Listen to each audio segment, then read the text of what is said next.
Your Excellencies, the Honourable Sir Peter Cosgrove and Lady Cosgrove, the Prime Minister, the Honourable Tony Abbott, who will join us later, the Honourable Mitch Fifield, Assistant Minister for Social Services, Professor Jim Patrick, Vice President Research and Applications and Chief Scientist, Cochlear Limited and Cochlear Management, Members of Parliament, distinguished guests, ladies and gentlemen, and most importantly, boys and girls.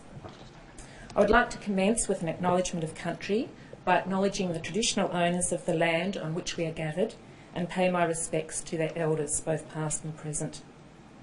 As Chair of First Voice and CEO of Therese, one of First Voice's member organisations, I'm really delighted to welcome you to the second National Power of Speech ceremony. First Voice is a regional body representing 6 organisations across Australia and New Zealand.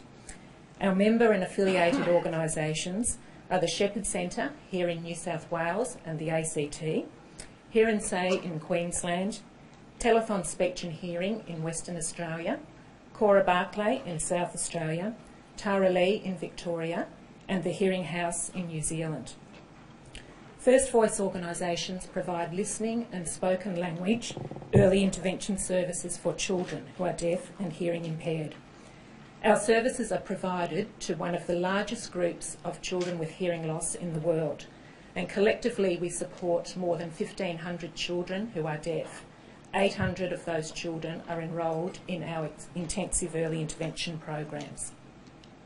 It is well recognised that a healthy start to life is critical in maximising each child's potential and their eventual contribution and participation in the community.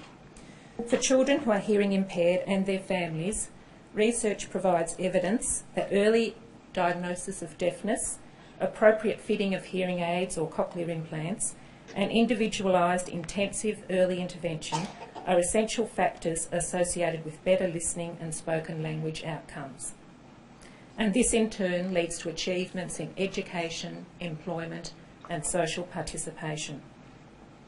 First Voice is proud to contribute to this evidence base.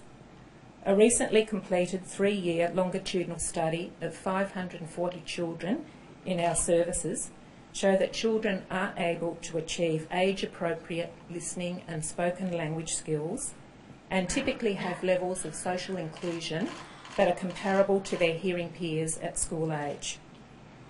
Today, during Hearing Awareness Week, you will have the delight of hearing from 12 of those amazing children.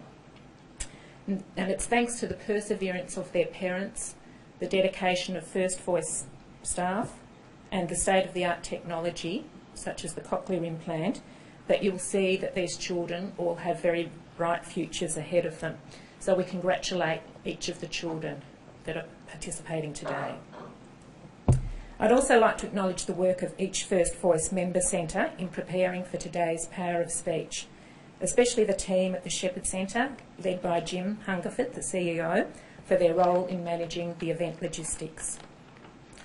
First Voice also recognises Jeff Reader from Telethon Speech and Hearing as the original instigator of the Power of Speech, which was previously known as the Clear Speech Awards. In 1989, following a seemingly casual conversation between passionate teachers of the deaf and members of a public speaking group, Rostrum, Jeff and the then program principal saw the potential in hearing impaired children and organised the opportunity for them to showcase their spoken language and confidence on a public stage. And we're really delighted that Jeff's concept has evolved from a state-based event focusing on speech intelligibility to a national First Voice event showcasing children's presentation skills, knowledge of subject matter and rapport with an audience. And so without further ado, I'll hand back to John so that we can actually meet some of the stars of the show. Thank you.